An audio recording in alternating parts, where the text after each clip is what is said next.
அன்பு கொங்கு சொந்தங்களுக்கு வணக்கம். இப்படியெல்லாம் ஒரு பொய் புகாரை கொடுக்கலாமா என்று வியக்கிற வகையில் ஒரு புகாரை கொடுத்துள்ளார்கள். நாம் இங்கு ஒரு சில விஷயங்களை தெளிவுபடுத்த விரும்புகிறோம்.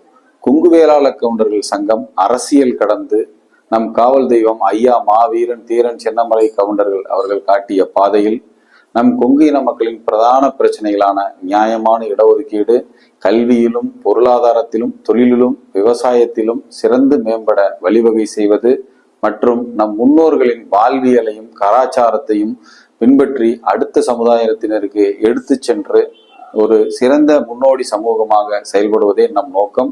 அதைத்தான் நாம் தொடர்ச்சியாக பதிவிட்டு வருகிறோம். அதே சமயத்தில் நாம் எந்த ஜாதிக்கோ எந்த அரசியல் கட்சிக்கோ எந்த அமைப்புக்கோ எதிரானவர்கள் இல்லை.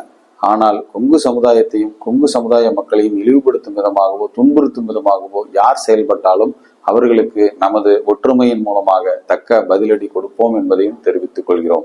இப்படி இருக்கையில் கடந்த 22/7/2024 அன்று ஈரோடு மாவட்ட ஆட்சியர் அலுவலகத்தில் அரிநாடார் என்பவர் என் மீதும் கொங்கு வேளாள கவுண்டர் சங்கத்தின் மீதும் அடிப்படை ஆதாரமற்ற ஒரு குற்றச்சாட்டை வைத்துள்ளார்.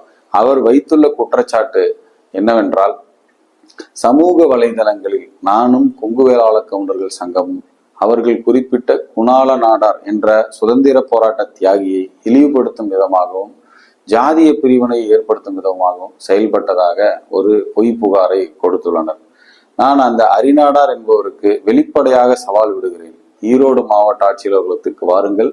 என்னுடைய சமூக வலைதளத்தின் பெயர் சுகுமார் சின்னவல்லியான் மற்றும் சேலம் கொங்கு சொந்தங்கள். இந்த இரண்டில் ஏதாவது ஒரு சமூக வலைதளத்தில் ஒரு நீங்கள் குறிப்பிட்ட தலைவரையோ அல்லது மற்ற தலைவர்களையோ அல்லது மற்ற ஜாதியையோ யாரையோ இழிவுபடுத்தும் விதமாக பதிவிட்டிருந்தால் நாம் இருவரும் இணைந்து புகார் கொடுத்து நடவடிக்கை எடுப்போம். இல்லை என்றால் அதே மாவட்ட ஆட்சியரிடத்தில் உங்கள் மீது அவதூறு புகார் கொடுத்து நடவடிக்கை எடுப்போம்.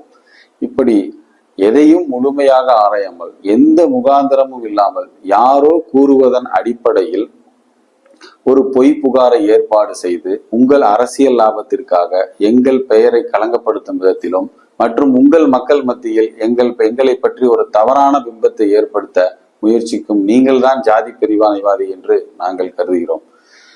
ஆகவே இது பொய் புகாராக இருந்தாலும் இதை கடந்து விடலாம் என்றாலும் தொடர்ச்சியாக கடந்த 4-5 வருடங்களாக ஒரு குறிப்பிட்ட அமைப்புகள் கொங்கு மண்டலத்தில் கொங்கு வேளாள கவுண்டர்களை பற்றியும் கொங்கு வேளாள கவுண்டர்களின் சமுதாயத்தை பற்றியும் அவர்கள் சார்ந்த மக்களிடத்தில் தவறாக எடுத்துரைத்து ஒரு வெறுப்புணர்வை ஏற்படுத்த முயற்சிக்கின்றனர்.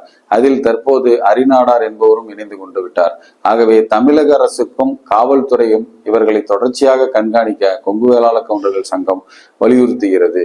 மேலும் நாங்கள் எங்கள் கொங்கு வேளாள கவுண்டர்களின் முன்னேற்றம் பாதுகாப்பு தான் எங்கள் குறிக்கோள். அதே போல் நீங்களும் உங்கள் சமுதாயம் சார்ந்த பிரச்சனைகளின் தலையாய பிரச்சனைகளின் குரல் கொடுத்து அந்த மக்களுக்கு உதவுங்கள். அதை விடுத்து மாற்று சமுதாயத்தினை குறை சொல்லி வெறுப்புணர்வை ஏற்படுத்தி அரசியல் செய்யலாம் என்றால் அதை பெரும்பாலானவர்கள் தற்போது விரும்புவதில்லை. பெரும்பாலானவர்கள் ஒற்றுமையே விரும்புகிறார்கள். அதைத்தான் நாங்களும் முன்னெடுக்கிறோம். நாங்கள் போட்ட பதிவில் உங்களுக்கு ஏதாவது ஐயம் இருந்தால் என்னுடைய தொலைபேசி எண்ணை அதிலே பதிவிட்டு இருக்கிறேன். என்னை தொடர்பு கொண்டிருந்தால் நான் விளக்கமாக கூறியிருப்பேன். அதை விடுத்து பொய் புகாரை கொடுப்பது எந்த விதத்தில் நியாயம்?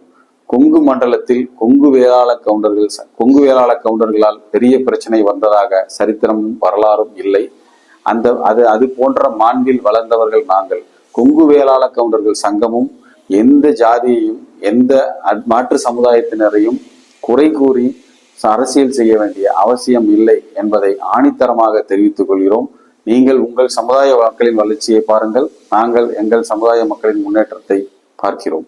நன்றி.